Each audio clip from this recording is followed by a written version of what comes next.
Un placer. Bueno, Jaume, muchísimas gracias por estar con nosotras. Bueno, realmente eres un valiente, porque hoy en día vas contracorriente totalmente. Esa fe tan fuerte que tienes, ¿qué se debe a tu familia? ¿Te la han transmitido tus padres? O sea, tengo tanta fe como pecados, ¿eh? O sea, digo que... Sí. De No hecho, te he llamado os San tengo que pedir Jaume, ¿eh? disculpas porque os dejé tirados hace unos meses, que teníamos cerrada ya una fecha para, para hacer la charla y a última hora. Soy un desastre, un hombre vale lo que vale su palabra, o sea, que valgo poco a poco. Pues, bueno, yo creo que he tenido la gran suerte de tener unos padres que han sido para mí un ejemplo en muchas cosas. Entonces es una cosa, o sea, y más que unos padres que me han dicho esto sí, esto no, esto está bien, esto está mal, que también, o sea, la suerte que he tenido ha sido sobre todo su ejemplo. O sea, porque sí, porque me podrían haber dicho, mira, esto está bien, esto está mal, esto está aquí y tal, el domingo hay que ir a misa, no sé qué, tal. Pero bueno, es que si es una cosa que te dicen y se queda en eso, pues sí, ¿no? Es como si yo le digo a mi hijo que deje de estar con el teléfono móvil, pero yo estoy todo el rato enganchado al móvil, ¿no? Pues Mm. de poco le va a servir. Pero claro, yo mis padres he visto, o sea, he tenido la suerte de vivir, de ver en ellos un ejemplo de que realmente el Señor como que lo configuraba todo, o sea, que el Señor estaba en el centro de toda su vida, ¿no? Tanto era así que si hacía falta enemistarse en el trabajo digamos, para no ofender al Señor o para servir al Señor antes que servir al trabajo, pues mi madre, por ejemplo, se enemistó muchas veces y en el trabajo durante 40 años, que se dice rápido, pero son 40 años, estuvo no muy bien en el trabajo porque su trabajo era, ella se encargaba de catalogar todos los libros que pasaban, o sea, los libros que luego, o sea, era como la central de bibliotecas de Cataluña, entonces a ella le llegaban todos los libros, todos los DVDs, los discos y tal, y entonces ya luego los repartía por todas las bibliotecas para que la gente los consultara, ¿no? O sea, como que ella los catalogaba. Y entonces ella más de una vez, de hecho muchas veces, se había negado a catalogar determinados libros, determinadas cosas que ella decía que, pues, que eso yo no lo voy a catalogar, porque eso no tendría que estar en una biblioteca.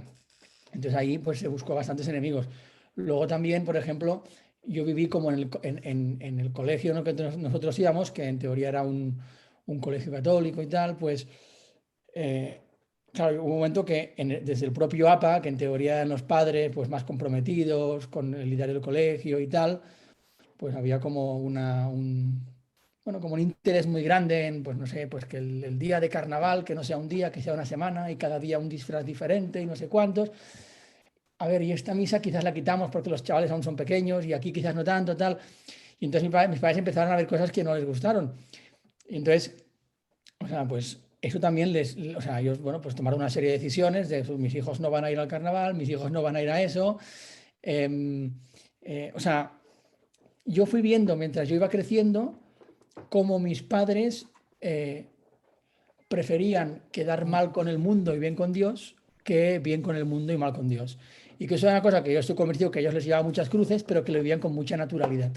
O sea, que no, o sea, que no había otra opción, es decir, que era como una cosa que estaba como muy, muy asumida, ¿no?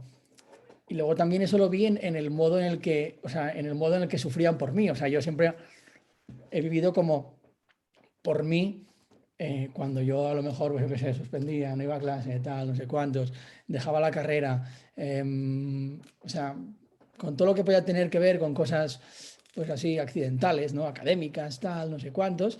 Bueno, pues sí, es un problema, una preocupación, pero lo que a mis padres les ha hecho llorar era cuando yo me alejé de la fe.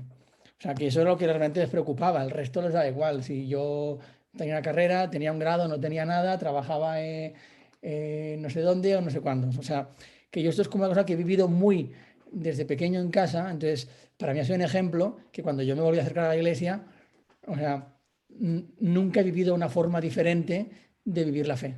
O sea, para mí, o sea, o la fe es una cosa que lo impregna todo o no tiene ningún sentido. Y luego eso no te convierte en más ni en menos pecador, pero simplemente es ese modo de entender que si realmente Dios existe, ¿no? Y si lo que celebramos en junio, que es Cristo Rey, es verdad, pues entonces Cristo tiene que reinar en toda tu vida. O sea, no solo en tu corazón, no solo en tu alma. Tiene que reinar en tu familia, tiene que reinar en tu trabajo, tiene que reinar en tu grupo de amigos, tiene que reinar en el colegio de tu hijo. Y si para que reine, pues eres el radical o el no sé qué o el no sé cuántos, y eso te genera pues que cuchichea a tus espaldas y tal, bueno, pues habrá que asumirlo, digo, a él le crucificaron, ¿no? Y entonces yo creo que esa inquietud o ese, no sé cómo llamarlo, o ese modo de entender o de vivir la fe, yo creo que es gracias al ejemplo de mis padres, que todavía perdura. Todavía perdura. La Madre Teresa decía que el ejemplo arrasa y que las palabras se las lleva en el viento. No, no sé si has oído hablar de los grupos de madres. Los grupos de madres, bueno, pues son como unos grupos de oración, se reúnen las madres y el lema de ese grupo de madres es: solo somos cuidadoras temporales de almas que pertenecen a Dios. Y me he acordado justo cuando has dicho cómo tus padres, su verdadera preocupación era tu alma. Cuando tú te alejaste de la fe, ¿cómo te volviste a encontrar con el Señor? Pues yo creo que como la mayor parte de gente que se aleja en un momento de su vida y luego vuelve, o sea,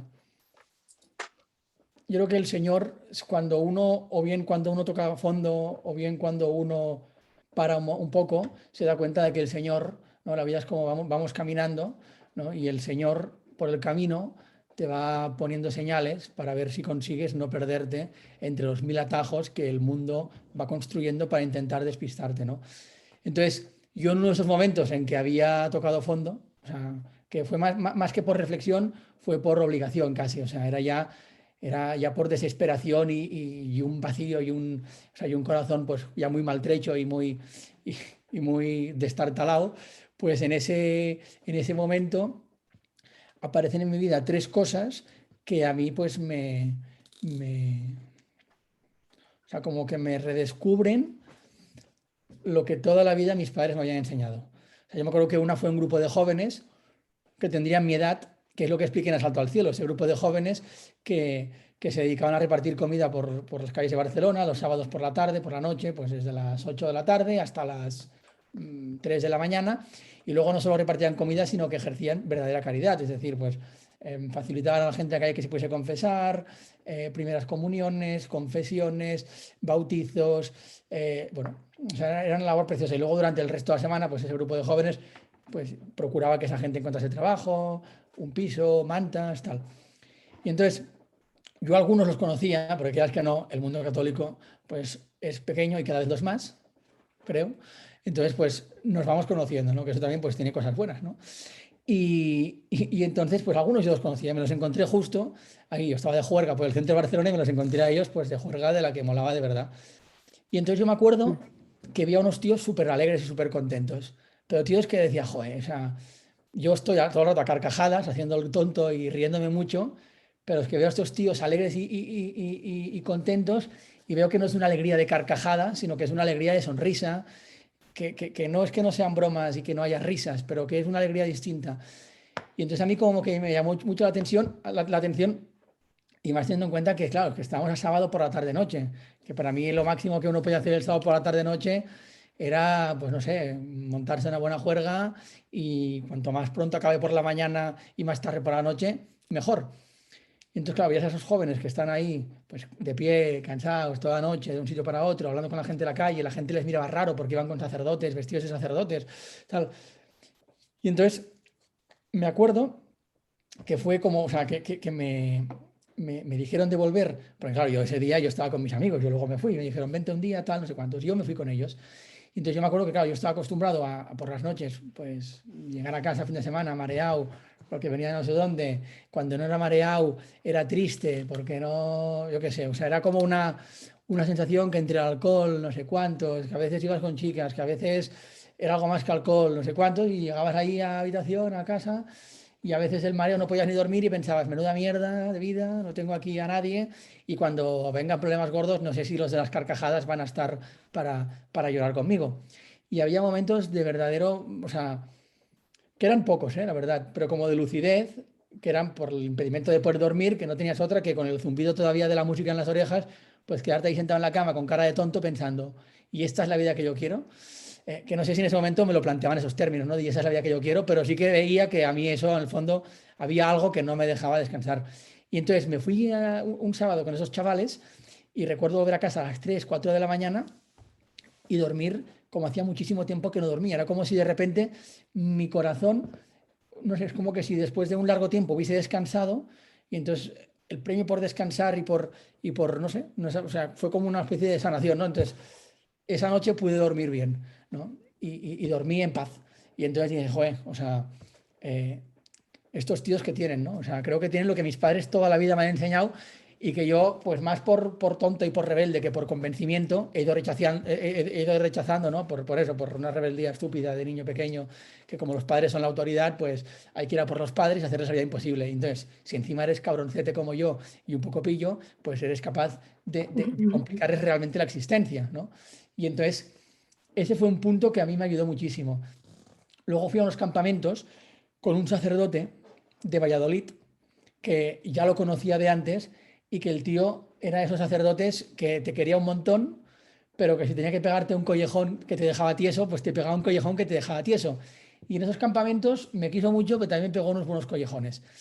Y a mí, o sea, hablar con ese sacerdote, además era un tío pues, que había estado en la cárcel, o sea, era un tío que tenía también una historia, que había vivido, que tenía un pasado y que entendía un poco. Y yo creo que en su juventud, pues, bueno, pues era algo parecido. Que era un sacerdote que durante muchos años estuvo carteando con mi madre, ¿no? Cuando mi madre ya me daba por perdido, pues hablaba con ese sacerdote y se carteaba con él y tal. Entonces, en esos campamentos, ese sacerdote como que me ablandó un poco el corazón, o sea, bueno, como que me preparó y luego, justo después de muchos años insistir mi tío a mis padres y venga, va, pues vamos, y mis padres insistirme a mí, hicimos un viaje a Medjugorje. Y entonces ahí Ay, fue como la tercera cosa que el Señor puso en mi camino, que de hecho eso es quizás como lo más, o sea, lo que yo más identifico como del Señor, porque es algo que en ningún caso podían hacer de mí. Que yo me acuerdo que eso estaba, o sea, yo fui a Medjugorje a pasármelo bien, porque coincidía que iba con amigos, y entonces para mí el plan era yo por las tardes, como hay cerveza y pizza barata, y me acuerdo por 3 euros o por 2,80 cada tarde nos fotíamos una jarra de cerveza, una pizza, o sea, que el plan era estar por ahí, hacer el cafre, tal, hacer un poco el tonto. Tal, de vez en cuando, bueno, pues ibas ahí a los actos que habían, testimonios, que los testimonios eran interesantes, había cosas que estaban bien, tal, no sé cuántos. Y yo me acuerdo que estábamos en una misa y ahora no recuerdo si era en el momento del Evangelio o cuando acaba el Evangelio y empieza la oración. Es que no me acuerdo en qué momento fue, pero fue cerca del Evangelio que yo estaba allí con los colegas hablando, tal, no sé cuántos, y no me preguntes por qué, de repente entró en mi corazón como un deseo muy grande de confesarme. O sea, yo a lo mejor haría 4 años que no me confesaba, hacía otros 4 años o sea, iba a la iglesia con mis padres a veces, pero ni comulgaba, o sea, me había alejado y ya, o sea, un tema que me daba completamente igual. Y ni siquiera tenía ya te digo, más que por convencimiento, era una especie de como odio a mis padres, que yo pues me había ido alejando. Y entonces como de repente entró como en mi corazón un deseo como muy fuerte de confesarme y como una especie de robot autómata, pero es que ni siquiera, o sea, era una cosa que no nacía de mí, me levanté, me fui al confesionario y volví y les dije, creo que me acabo de confesar, chavales. No me preguntéis por qué, pero... Y fue así, o sea, y eso es una cosa que yo como que identifico, que es una cosa que el Señor me puso en el corazón. Y que luego con los años, pues cuando hablas o sea, cuando hablas con la gente y sobre todo es ahora que o sea, que he, digamos, descubierto más en profundidad en Irak a través de los cristianos de allí, de cómo el Señor a veces en el corazón de las personas pues pone cosas, ¿no? Que al final, o sea, a mí, por ejemplo, en el caso de Irak me ha ayudado mucho a ver en esos cristianos al Señor. O sea, a ver cosas que no eran posibles, sino es que el Señor las ponía en su corazón, que de un corazón humano no puede salir eso. el Señor entró en tu vida sin pedirte permiso, Sí, más o utilizando menos. muchísimas casualidades, ¿no? Diosidades. Hablando de los cristianos perseguidos, que es un tema apasionante y muy olvidado por los cristianos de Europa, aunque creo que nos dan 100.000 vueltas, te metiste en un proyecto apasionante que era Guardianes de la Fe, ¿no? Para Mm. hacernos un poco a todos conscientes de que había gente que moría por Cristo. A mí esto me hizo preguntarme realmente si yo sería capaz, O sea, cuando ves que esas personas dicen, deja tu casa, deja todas tus pertenencias, todo en lo que tienes tu confianza puesta, incluso puedes perder a tus hijos por amor a Cristo. Nosotros que vivimos en una vida tan cómoda y que a lo mejor hace frío no vamos a misa, miramos hacia otro lado el que no nos gusta, ten cuidado, no vaya a ser que nos señalen por la calle. ¿Esto cómo llegaste a involucrarte tanto en el programa de los cristianos perseguidos y cómo te cambió personalmente a ti, tus experiencias vividas allí? Si nos puedes contar un poco. Yo, de eso que decías, o sea, esa es una pregunta que yo también me he hecho muchas veces, la de, o sea, viendo a estos tíos, o sea, qué miserable soy yo, ¿no? Y vamos, que eso es como que uno se considera muy incapaz. Y la realidad es que uno es muy incapaz, pero también ellos son muy incapaces. O sea, hay una cosa que a mí me gustó mucho de Hermana Guadalupe, que es una misionera del IBE que ahora está en Argentina por problemas de salud y tal, pero que ha estado mucho tiempo en Siria, que ya lo decía, o sea, los jóvenes con los que yo estoy en Alepo, cuando estaba en Alepo, o sea, los jóvenes con los que yo estaba en Alepo, dice, eran como vosotros, eran vanidosos, muy preocupados por las cosas del mundo, bueno, o sea, un joven como cualquiera de nosotros. O sea, ellos o sea, no es que estuvieran preparados para, sino que llegó el momento y entonces, evidentemente, el Señor necesita un sí, ¿no? Pero o sea, el martirio no es una cosa pensada para los más aptos, para los más santos, para los más... O sea, al final, precisamente viendo a esos cristianos que son igual de miserables con nosotros, con sus miserias, con sus pecados, con sus limitaciones, y viendo que han entregado la vida por Cristo, ya sea pues la vida literal o la vida día a día, ¿no? Pues con eso, con el trabajo, con la educación de los hijos y tal. O sea, al final, cuando uno ve eso y que nace de unas personas que no son héroes, que son tan miserables como nosotros, ahí uno se da cuenta de que es una cosa de gracia. Por eso te decía que ahí uno descubre que el Señor ha entrado en el corazón de ese tío. Y evidentemente el tío ese ha tenido que decirle que sí, ¿no? Pero el martirio es una cosa que es una gracia. Entonces, claro, yo también cuando pienso conmigo pienso, o sea, a mí vienen aquí y soy el primero en saltar por la ventana y empezar a correr hasta que me fallen las piernas. Pero claro, al final también por eso tenemos que rezar, para pedirle al Señor esa gracia, que a lo mejor llegará como ha llegado en Irak o a lo mejor llegará de otro modo. Claro, Pero en porque cualquier tú caso es cada día.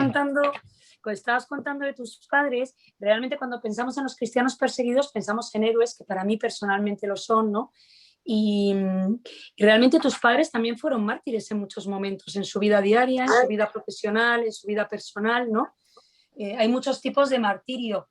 Y luego cuando estabas contando, bueno, tu juventud, la red familiar para ti fue esencial porque siempre estuvo. Me imagino que tus padres, yo que soy madre, sufrirían muchísimo.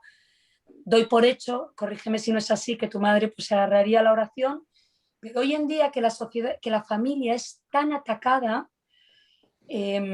¿tú cómo crees que los cristianos debemos protegerla? ¿Qué podemos poner en nuestro granito de arena para que esas familias que son iglesias domésticas puedan seguir creando y forjando una red dentro de la sociedad y siendo imagen de Cristo? Oh, pues esa es una buena pregunta, para la que no sé si tengo respuesta. Seguro que sí. O sea, yo creo que hay muchas cosas que, que amenazan a la familia. Empezando por pues, salarios miserables que hacen muy complicado que una familia pueda llegar dignamente a final de mes, o que una madre pueda dedicarse a cuidar a sus hijos y que tengan que estar los dos 20 horas fuera de casa para poder comer un bistec un día a la semana, ¿no? O sea, yo creo que eso es una cosa que hace muy difícil que hoy en día se pueda formar una familia. O sea, ya como está todo montado lo dificulta bastante. Pero también pienso que, aunque me he leído un libro que os recomiendo, que a lo mejor ya lo habéis leído, pero si no hay que leerlo, que es una maravilla, que es La restauración de la cultura cristiana, que es de John Senior. Es un profesor americano que hizo un experimento en Estados Unidos con otros dos profesores católicos. El resultado fue maravilloso. O sea, lo que ellos intentaron fue como reeducar en el asombro a sus estudiantes. Entonces les enseñaban, pues, otra vez leían los clásicos, literatura, aprendían a tocar instrumentos, yo que sé, a pelear con espada, a hacer esgrima, o sea, como a redescubrir la belleza por las cosas, ¿no? Y a raíz de eso, un montón de estudiantes o sea, fueron como redescubriendo ese gusto y se fueron acercando al Señor, ¿no? Entonces, bueno, digo eso porque a raíz de eso, o sea, este tío pues escribe una serie de libros y uno de esos libros que habla de muchos temas y de la universidad y de tal, un tema central en ese libro y que creo que es, o sea, es un libro indispensable, o sea, un tema central es la familia. Entonces es un tío, te digo porque lo que te voy a decir poco puede aportar, pero leer ese libro puede ir, mucho, puede ir muy bien. Entonces, al final lo que hace este tío es escribir un libro que es un tratado sobre cómo, entendiendo el mundo en el que vivimos y sabiendo que hay cosas que son evitables, cosas que son inevitables, cosas que podemos pues cambiar y cosas con las que tenemos que convivir, sabiendo eso, cómo formar y cómo hacer crecer una familia católica. Y es una pasada, porque va desde lo más general hasta lo más concreto, hasta lo más concreto de todo. Y es muy bonito. Te lo digo porque yo creo que la mejor respuesta a esa pregunta es leer este libro. Entonces, te va a responder mejor. Y antes de meternos en otros temas que te queremos preguntar, tus padres, esto te lo pregunto yo egoístamente como madre, en tu época que estuviste tan alejado, ellos, ¿cuál era su postura cuando tienen un hijo rebelde, un hijo que quiere alejarse de la fe por rebeldía, por la razón que sea? ¿Cuál fue su actitud ante ese rechazo por tu parte? Pues es complejo porque son muchos años, pero o sea, no, yo te diría que fue, o sea, de mucha procesión por dentro, de muchos lloros, de mucho dolor, pero de muy, o sea, hasta tal punto les preocupaba, o sea, no hubo, o sea, no hubo una relajación de la exigencia para temperar la situación. No sé si me explico. Sí, no O sea, que cedieron ante tu rebeldía, no. aguantaron. Lo que sí que es verdad es que llegaba un momento en que yo he sido muy cabrón, entonces llegaba un momento en el que, digo, ya escapaba un poco incluso a su control. O sea, digo, yo he tenido maldad, entonces, y yo supongo que como todo el mundo, ¿eh? Pero yo tengo un máster en eso, creo. Entonces, claro, pues llega un momento en que, aunque quieras, o sea, y digo, ya estás desbordado. O sea, yo creo que con 13 años me fui de casa. Entonces, claro, pues la primera vez que me fui de casa, mis padres llamaron a la policía, o sea, me mandaron un mensaje a un teléfono móvil que yo en teoría no tenía y no sé cómo cojones ellos hayan conseguido el número, y porque yo me lo había comprado de escondidas, y me dijeron que habían avisado a la policía o que avisarían a la policía si no volvía antes de que terminase el fin de semana. Y entonces yo ya estaba instalado en casa de un amigo, me le había comprado comida para que yo estuviese ahí 2 semanas, tal. Y dije, tío, que vendrá la policía a buscarme, me voy. Tengo que ir. Luego ya, la segunda vez que me fui, ya dijeron, espabilate. Entonces me llamaron mis tíos para que volviera. Dije que me dejaran tranquilo. Al final volví. Y cuando volví habían cambiado la cerradura. Dije, así, pues me vuelvo a ir. Y me volví a ir. Entonces, luego volví. Y me dijeron, si quieres volver, hay unas normas. Y estas van a ser las normas. Esto. Y si no, no vuelvas. Luego, por ejemplo, me acuerdo en verano, cuando todavía era menor, creo que era menor todavía, que me mandaron a un campo de trabajo que para mí que me encantó, que era con unos sacerdotes en, no sé si San Sebastián de los Reyes es Madrid, ¿verdad que sí? Sí. Pues no, estaba por el, bueno, a lo mejor es San Sebastián, eran del Hogar de la Madre. Ah, el hogar de la madre son buenísimos, me los han El recomendado padre, mucho. el padre Juan, o sea, no era la sección de las monjas, sino que era el padre Juan con una serie de sacerdotes, seminaristas y tal, que estaban allí, no sé dónde era, en Hermosillo. En Hermosillo, pero no era Fuenterrabía, creo, bueno, no me acuerdo. Te estás No yendo me a acuerdo. cada punta de España, ya, Ya lo sé, ya lo sé, ya lo sé. Joder, no sé, pero me suena que era ¿No por sería en Hermosillo. Garabandal? No, Ellos tienen no, campamento no, en Garabandal. lo sé, pero a lo mejor era cerca, a lo mejor era por Cantabria, sí. Pero no era en no era Garabandal, seguro, era Hermosillo o algo así. Bueno, estaban construyendo un monasterio. Y entonces me fui un verano con ellos a construir un monasterio. No sé cómo sí, a través de ese sacerdote que estaba en comunicación con mi madre, le dijo a mi madre que se vaya allí. Y me fui un mes allí, me dejaron ahí, en la estación de tren, y me recogió el padre Juan y estuve ahí un mes a ver si me reformaba ese sacerdote con sus seminaristas. Me lo pasé teta. O sea, que iban haciendo tal, pero claro, hay un momento que tampoco sabes, no sé, yo cuando Error, sea padre. prueba, prueba, error y con la esperanza en Dios, claro. Es que tampoco te queda otra. A mí una frase que me dijo un sacerdote que me encanta, todo pecador tiene un futuro y todo santo tiene un pasado. O sea, que es que realmente realmente es así. Bueno, Jaume, después de esa vida tan intensa, estás metido en todos los temas de actualidad. Me enteré hace poco que estás detrás de Vividores con todo el tema de la eutanasia. Sí, hemos estado ahí con la CDP montando el show. Dando un poco de guerra. Es increíble cómo la eutanasia se ha llegado a normalizar, ¿verdad? Cómo se ha llegado incluso a vender como una obra de misericordia y una obra de caridad con el que quieres y con el que amas. Y es una barrera que yo en la vida pensé que el ser humano lo iba a sobrepasar. Ya lo del aborto me parecía algo excepcional. Calla, calla, cruza los dedos. Esperemos que no. Dios todo lo puede. ¿Cómo te dio por meterte en todo este jaleo y en todo este follón? ¿Y qué nos puedes contar de la eutanasia? ¿Cómo lo ves? ¿Cómo lo vives? O sea, lo que decías de esa, que lo venden como algo compasivo, como algo misericordioso, claro, es que al final es la misma estrategia de siempre. O sea, las cosas malas en este mundo, o sea, el demonio será malo, pero no es tonto. Entonces sabe que para que él tenga éxito, el mal lo tiene que presentar de un modo agradable, ¿no? Mm. Entonces, que de hecho hay un libro muy interesante al hilo de esto, que también, bueno, eso ya lo conocéis, porque es el de cartas del diablo a su sobrino, de C.S. Lewis. Buenísimo, buenísimo. Al final es buen lenguaje y buenas maneras y cosas que a simple vista pueden parecer buenas para entrar y ir ganando terreno.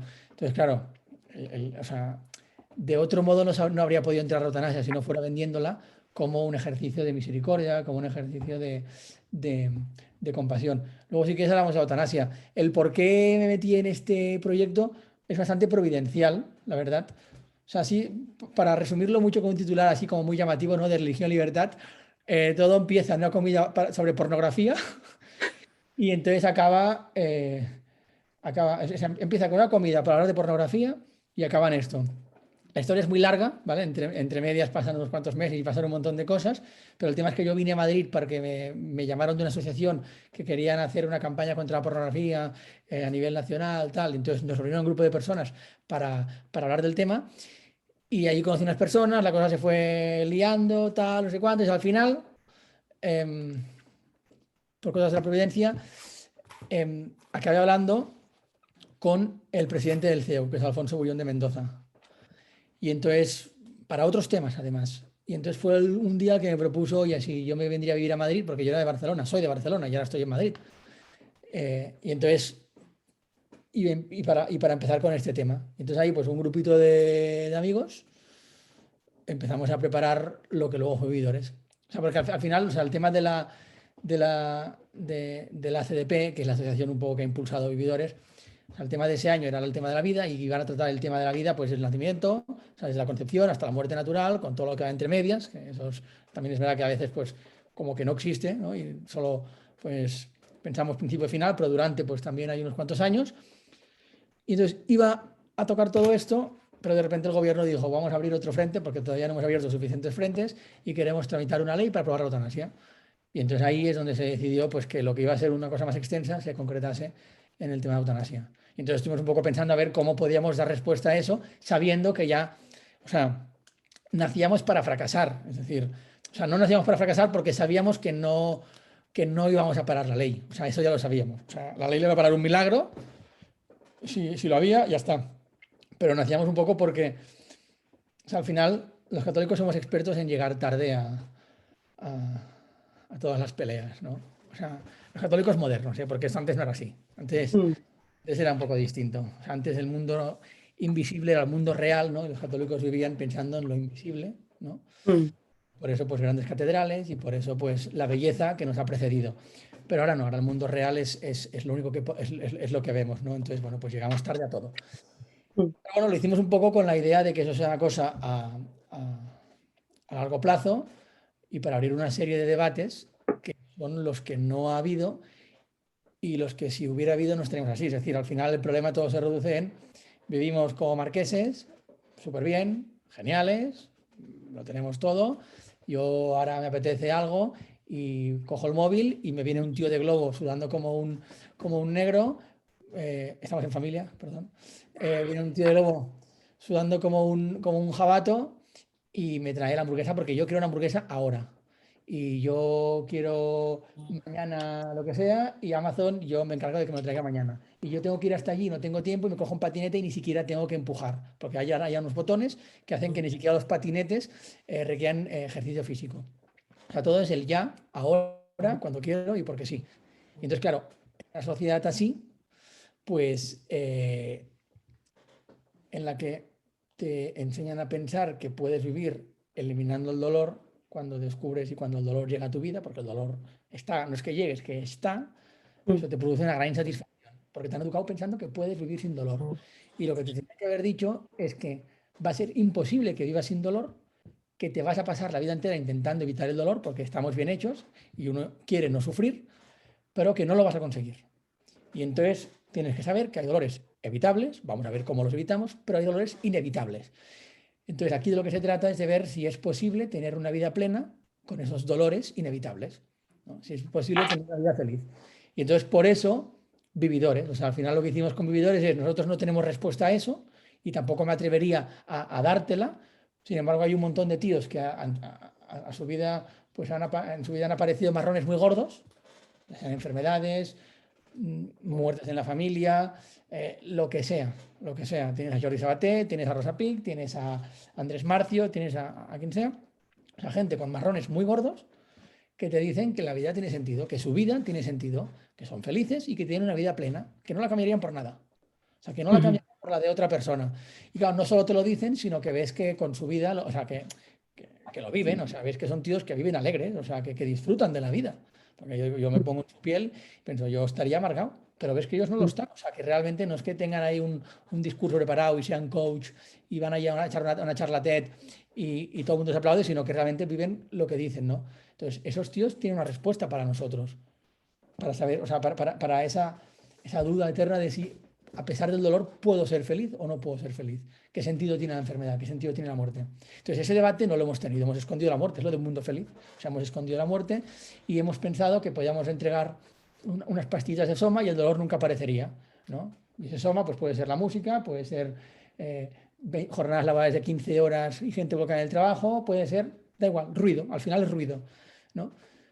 Y no, evidentemente, pues no, claro, al final eso aflora y no funciona. Entonces, claro, ese debate no lo hemos tenido. Entonces, claro, para una persona a la que se le ha enseñado que puede vivir sin dolor, que el dolor es opcional y que la dignidad es algo subjetivo, claro, decirle eh, que no.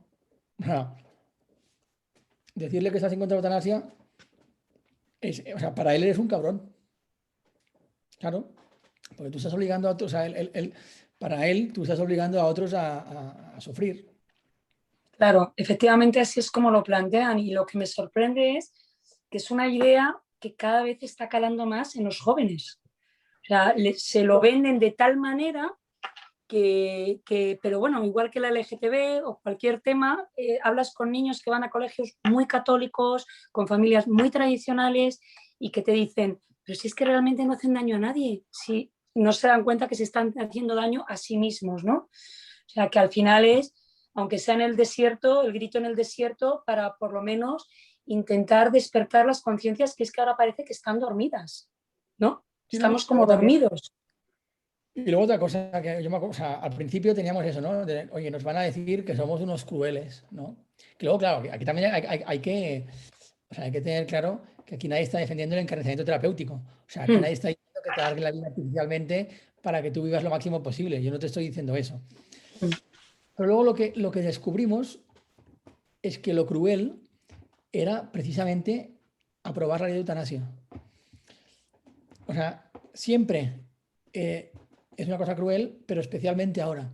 Y no por la pandemia, sino porque en España tenemos a 70.000 personas que tienen dolores, pero insufribles, y que necesitan cuidados paliativos.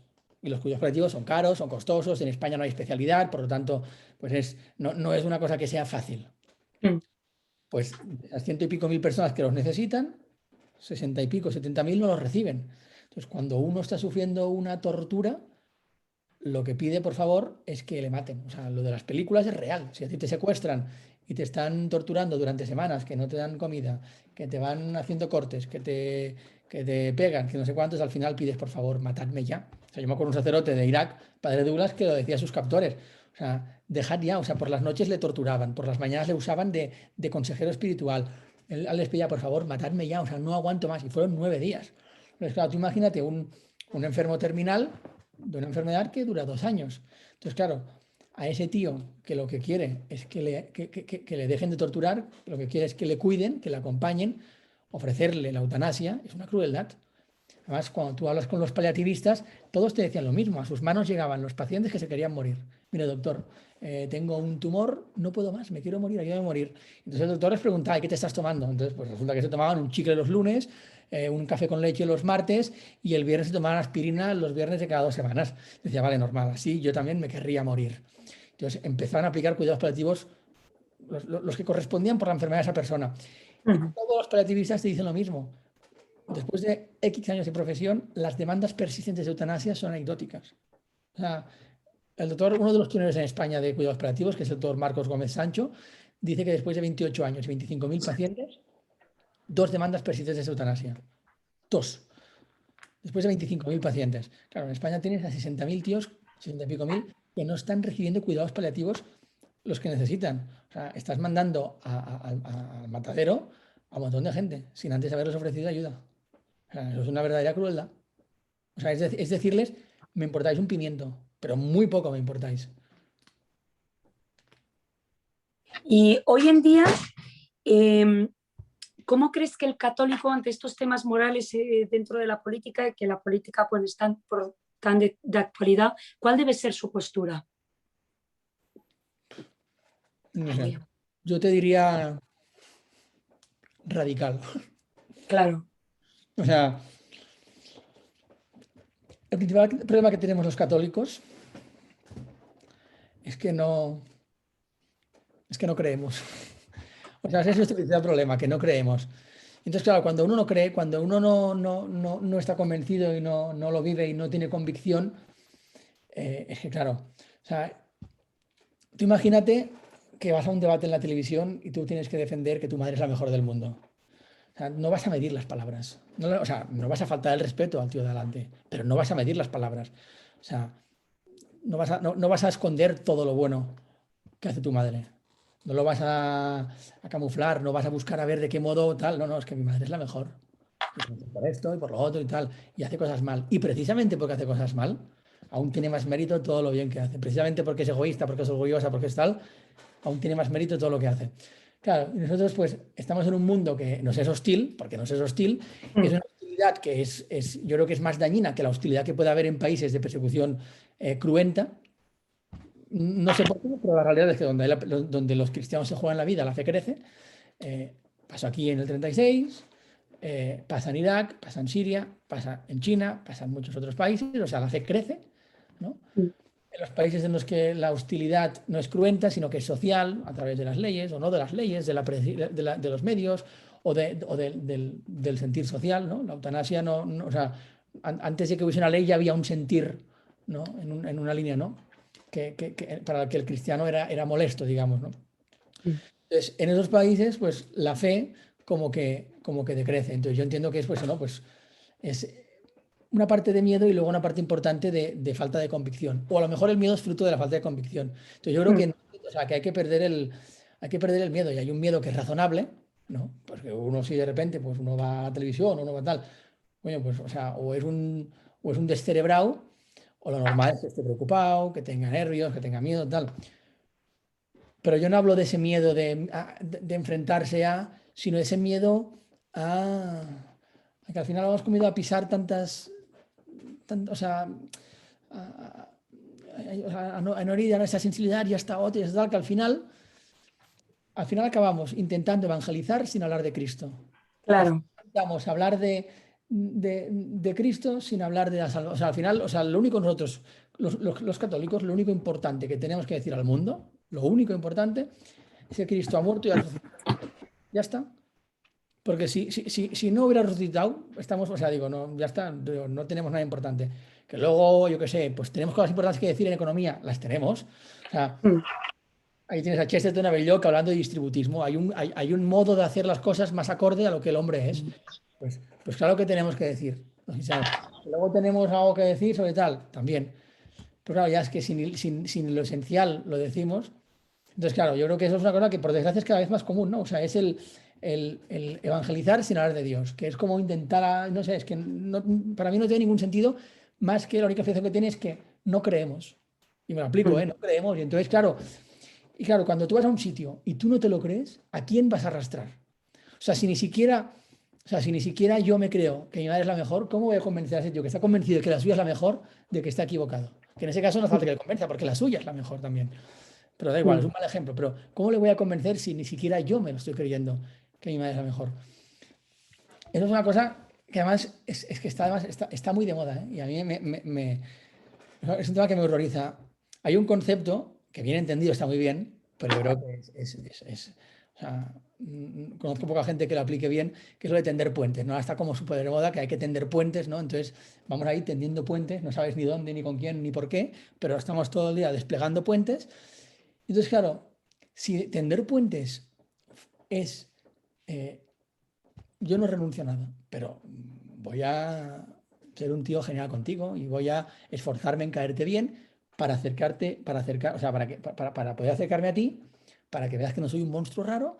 Y entonces ya cuando me ha ganado tu confianza y esté cerca tuyo, pues entonces te presento el tesoro que tengo. Entonces, si tender puentes es eso, a mí me parece genial.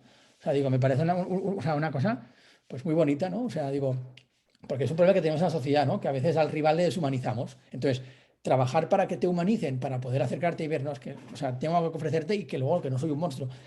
Pero yo creo que hemos convertido el tender puentes es una especie de, yo me imagino un puente, ahí está el tío a quien le tiendo el puente, yo estoy aquí, y entonces para poder acercarme lo que voy haciendo es renunciar a cosas. Renuncio a esto, renuncio a lo otro, renuncio a esto de más allá, que al final cuando uno hace eso se da cuenta de que no está yendo a buscar al otro, se está buscando a sí mismo. Entonces tú vas renunciando, a ver cómo agrado, renuncias, y al final llegas a la otra orilla y ya no te queda nada para darle al otro, porque ya renunciaba a tantas cosas que ya el tesoro se ha quedado por el camino. Y eso es lo que me da la sensación que estamos haciendo, que estamos renunciando tanto que lo vendemos como con buenas palabras, ¿no? Como un acto de generosidad, ¿no? No, hay que tender puentes y tal. Y es un acto de egoísmo porque le estás negando al prójimo el tesoro que has descubierto. Porque te estás Nos quitando a ti. hemos conformado con un buenismo, ¿no? Por así Sí, decirlo. O sí. sea, los O sea, cristianos nos conformamos con un buenismo, con una especie de ser cada uno una ONG y ya nos parece demasiado y a veces pues no tenemos interiorizada la radicalidad del Evangelio en todo su sentido, que es el amor hasta el máximo extremo, o sea, todo como vivió el Señor, ¿no? Lo que es el... Y en tu vida personal, en tu vida diaria, en la sociedad actual, ¿cómo encajas tu proyecto? Porque debe ser complicado, ¿no? O sea, tus ideas en tu día a día. yo la verdad es que doy gracias a Dios porque he tenido mucha suerte, porque, o sea, he convertido, digamos, mi vocación en mi profesión. Es decir, de hecho, hasta hace un año y 2 meses, o sea, no he tenido trabajo reconocido. O sea, me refiero, me he dedicado pues, a los documentales, a los libros, a dar vueltas por el mundo, a hablar, a dar conferencias, tal. O sea, y con eso he podido vivir. Entonces, en ese sentido, he sido como muy libre. O sea, no es que. O sea, tengo amigos que me dicen, ¿no? Pues que tienen que tener un perfil bajo, porque si no, en el trabajo podrían tener un problema, tal. Y en ese sentido, he tenido, pues esa gracia. Y luego que ahora donde estoy trabajando, o sea, no se me ocurre un trabajo mejor en el que yo pudiera encajar. O sea, después de 27 años de existencia, eh, tengo un trabajo reconocido y además es un trabajo que es apasionante. O sea, que digamos que a mí nunca me ha supuesto un problema. Es decir, en mí no hay ningún mérito porque no es que haya dicho, yo qué sé, pues imagínate, estaba en una consultora y me pasaron este proyecto y tuve que decir que no y me despidieron. O sea, en mi vida no he tenido que enfrentarme a eso, digamos, en mi vida laboral. Y en una sociedad que parece que somos todos como ovejas modorras, estamos totalmente dormidos, adormilados, injertados en una comodidad absoluta, ¿cómo harías para los jóvenes? Porque aunque tienes una vida tan intensa, eres muy joven. O sea, te estoy viendo a ti y digo, Dios mío, yo con 48 años no he hecho nada en mi vida. Joder, ¿Cómo lo harías para despertar a la sociedad, para despertar a los jóvenes, la gente que tenemos al lado? pues la verdad es que no tengo ni idea. La verdad es que no tengo ni idea. O sea, Es que no creo que haya una fórmula mágica. O sea, yo esa inquietud que tengo en el corazón, yo creo que es fruto de la educación de mis padres. Entonces, claro, yo no sabría decirte. O sea, yo creo que sí que es importante y es que los jóvenes tengamos eh, o sea, referentes que sois vosotros y luego los referentes y los jóvenes tengamos pastores como vuestro obispo, porque sois de San Sebastián todos, ¿no? No, yo soy, tenemos una de Jerez, que es Pité, María, que es de San Sebastián, y yo de Madrid. Ah, pues como yo. Bueno, no, Barcelona, pero... Bueno, pero tenemos ejemplos maravillosos como el Padre Santiago, o sea, hay sacerdotes estupendos en todas partes. Pues yo creo que es, o sea, no sabría decirte una fórmula, pero sí que te puedo decir cosas que uno ve que funciona. Por ejemplo, yo qué sé, hay un profesor en Barcelona que es un tío, que es un profesor que es un genio. Y tiene algo muy especial que hace que tanto sus alumnos del colegio como los de la universidad se acercan a él y al acercarse a él muchísimos y muchísimos muy alejados se encuentran con el Señor. Entonces, o sea, yo lo que veo es que hay personas que funcionan para enamorar a los jóvenes. O sea,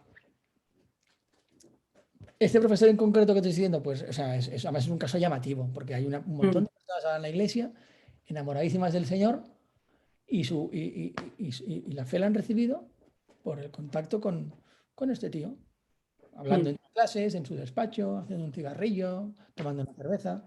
Entonces, no sabría decirte, pues la estrategia para tal, no sé cuántos. Y luego la oración.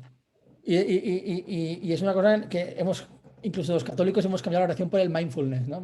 Totalmente, O sea, totalmente. o sea, al final, y hemos cambiado la religión por el humanismo, ¿no? O sea, hemos cambiado, Dios ha dejado de ser Dios y ahora Dios es el hombre, ¿no? Entonces intentamos ahí camuflarlo del humanismo cristiano como si fuera posible una religión en la que Dios es Dios y el hombre es Dios, ¿no? Y eso no casa, ¿no? Entonces, pues en esa nueva religión que nos hemos inventado, pues eso, ¿no? La oración es una especie de técnica que te ayuda a relajarte, llámale mindfulness, llámale oración y si no te sirve, pues haz yoga, ¿no? Mm. Hemos dejado de entender eso. Entonces, ¿cómo vamos a crecer en amor al Señor? ¿Cómo vamos? O sea, al final, o nos sostenemos entre nosotros con la oración, o sea, digo, o sea, que es lo que deberíamos hacer en la iglesia. O sea, con mi oración sostener a, pues yo qué sé, a la señora que veo en misa, que sé que es su nieto, no sé cuántos y tal, pues con oración. Al hijo de la María Antonia, que está pasando por un mal momento, pues como no sea la iglesia la que con la oración le sostenga, porque no creo que muchas clases de yoga vayan a ayudar al hijo de la María Antonia a que cambie. Entonces yo creo que, o sea, pues mira, estrategia, a empezar por la oración. Efectivamente. También hemos dejado un poco de lado, ¿no? En el catolicismo, en el catolicismo, la relación de tú y yo con el Señor, ¿no? Esa relación interpersonal con una persona viva y quizás por eso acabamos en ese buenismo que es como agradable a la vista de todos, ¿no? Sí, porque Me están preguntando, Jaume, el sí. último viaje del Papa, con todo el tema de los misioneros, si nos podías comentar algo, ¿qué opinas tú? ¿Cuál es tu criterio? Jo, pues la verdad es que lo seguí muy poco. O sea, Mm. me hizo ilusión porque a raíz de las fotografías que me llegaban, veíamos ahí con los del equipo lugares en los que habíamos estado y era muy bonito. Pero la verdad es que lo seguí poco, sinceramente. Mm. O sea, que Mm. es que soy un desastre, no seguí la visita del... Y ya para terminar, ya no te vamos a marear más. Te voy a hacer una pregunta. Si pudieras cenar con tres personas, ¿con qué o sea, tres personas conocidas, con qué tres personas elegirías y el por qué? Tiene, o sea, muy concisa y muy concreta es la pregunta. Piénsatelo Vale, bien. vale, vale. Esta pregunta me la tenías que haber hecho antes, ¿eh? Porque ahora puedes Ah, estar... no, no, no. Pues mira, es que te voy a decir una verdad que va a ser a lo mejor un poco rara, pero em, la verdad, o sea, es que no son tres personas. O sea, lo que me molaría mucho, o sea, yo tengo verdadera admiración por mi familia. Yo vengo de una familia muy grande, que son 12 hermanos. O sea, son bueno, es igual, el resumen muy rápido. Me gustaría juntar a mis 12 tíos, o sea, a mis abuelos, con sus tíos abuelos, a los 72 hijos, que son primos entre ellos, y a los tíos misioneros, o sea, en una gran cena a toda mi familia, que había misioneros, me cuentan historias de la guerra, a mi bisabuelo casi lo matan en una checa, mi abuela tumbó o sea, era una gente que, o sea, era gente que rezaba. Y era gente que la fe para ellos no era una idea, ¿no? Una idea de que como me sirve, la cojo, ¿no? O sea, que es en lo que muchas veces hemos convertido a la iglesia, ¿no? Como la iglesia me sirve porque hace cosas buenas, porque da que comer a los pobres, entonces la iglesia es buena. La iglesia, o sea, no es eso. O sea, hemos perdido la concepción de derecho o sea, el concepto o sea, de gratuidad, de honor, el deber que tenemos con el Señor, ¿no? O sea, que no es una cuestión de como la iglesia es buena y funciona, pues tal. Entonces era una gente de otra época en la que están enamorados del Señor, tan enamorados que dispuestos a morir por Él. Y entonces me fliparía porque es una cosa que, alguna vez lo he intentado, o sea, no eso, porque muchos ya están muertos, sino escribir un libro sobre las historias de mis tíos abuelos misioneros en la India, en Venezuela, aquí en España, o sea, bueno. Bueno, eso sería como una de las personas, ¿vale? Una persona es la familia entera. Los que están muertos que vengan o que vengan de espíritu presente, ¿no? Para que resucitemos con la carne ya. Y luego otras dos personas, pues es un tema interesante porque una cosa con la que me doy cuenta es que, y yo creo que ese es un problema a lo mejor que tenemos los jóvenes, es que estoy falto de referentes. Porque lo normal sería que te dijera, o sea, que me salieran rápido tres nombres y dijera, pues admiro a este tío por tal. Y o sea, es una cosa que o sea, la mayor parte de nombres que me salen son nombres que no conocerías. O sea, el sacerdote de la parroquia tal o tal columna. O sea, como que veo que es una... Es que digo, estaba pensando, y es que no sé a quién decirte, porque tiene que estar vivo, claro, porque si no ya me estoy No, como puede fome. estar muerto. Te dejo que esté muerto, pero del siglo XX.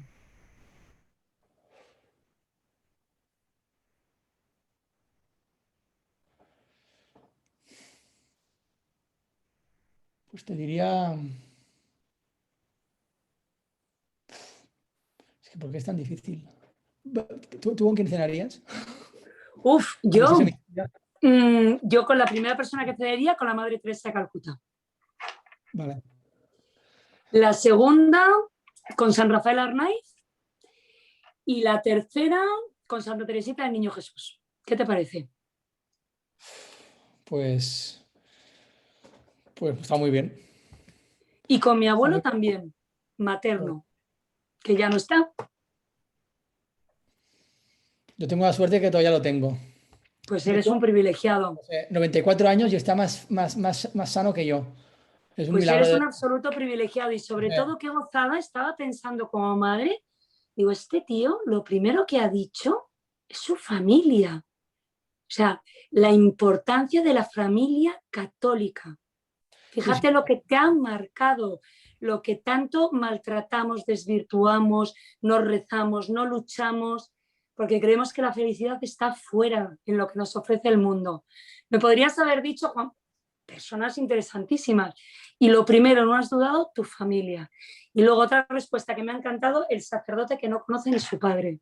Que Con de lo hecho cual, estoy el escribiendo una ejemplo en la novela sobre él. distancia, no, el ejemplo en la distancia corta es lo que acerca almas a Cristo.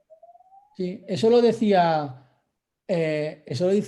el diablo Orugario a Scrutopo o Scrutopo a Orugario en Cartas del Diablo a su sobrino que dice, has de conseguir que el tío rece cada día por la paz en el mundo, pero que no rece por el reuma de su vecina. Y eso Exacto. es Todo algo... la generalidad. Y en otra carta dice que me encanta y hazles pensar mucho en el futuro o en el pasado, jamás en el presente, porque es lo más parecido a la eternidad. Exacto. Dice, y si tienen que pensar en futuro o pasado, mejor en el pasado que se sustenta en algo real. Perdón, o sea, Sí. mejor que piensen en el futuro, porque el pasado ¿Sabes? también es Eso es bueno, pero se sustenta en algo real. y hazles estar mucho en el sentimiento, que en eso nos manejamos nosotros muy bien. Siempre en el sentimiento. Pues nada, Jaume, ya te dejamos en paz. La Ha sido tercera un sería ver... con todas vosotras. Ah, muy bien. La tercera cena. El resto del zumo es una mierda. Cuidado, cuidado, que a lo mejor te Sí, sí. tomamos la palabra, ¿eh? Sí, pero también te digo que lo veo complicado porque Jerez, Uy, Mira, la jerezana Madrid, se San coge un Sebastián. ave rápidamente. La de San Sebastián ha estado toda la semana aquí. Las tres nos plantamos ahí y tropecientos que se apuntan con los ojos cerrados. Nos ¿La vamos mayor a parte de cenar la gente de contigo. dónde es? ¿De San Sebastián o de Madrid? ¿El qué? La mayor parte de gente de dónde es. Pues hay de todas partes, porque luego esto se queda colgado en el canal de AONDA y de repente te llevas sorpresas impresionantes que te encuentras a fulanita en el Valle de los Caídos y dice, oye, que mi prima que vive en Barcelona me ha pasado Mira, un vídeo. con Santiago Cantera, al que conozco y quiero, me gustaría cenar. Porque Ah, cuando lo he visto siempre ha sido como muy rápido. Y con Santiago Cantera me gustaría... y con un sacerdote que hay en el Valle de los Caídos, que además es un tío que es experto en el final de los tiempos. Y es un tío que es muy interesante. No el padre recuerdo- Anselmo, el padre ¿Cómo? Anselmo, Puede ser, no me acuerdo el nombre. Me dio a mí una sí, catequesis caminando por ahí, que flipé con esos tapices que hay allí, me iba contando, enamorado. el padre Santiago es maravilloso y también es otro mártir porque realmente, bueno, él lo dijo, nos lo dijo un día, un grupo que estábamos con él, que él se daba cuenta que seguía a Cristo y que entonces, ¿por qué pretendía gloria y honores? Si era un privilegiado cuando le perseguían y me dejó lívida. Bueno, Jaume, ya no te entretenemos más. Por Muchísimas supuesto. gracias. Te tomaremos la palabra con Sí, la sí, yo cena, encantado de la vida, ¿eh? Aparte, para te un catalán tomaremos comer la gratis siempre es un palabra. gusto. Así que nada, gracias de corazón por tu generosidad y por tu Vosotros. tiempo y por tu sinceridad. Así que nada, María.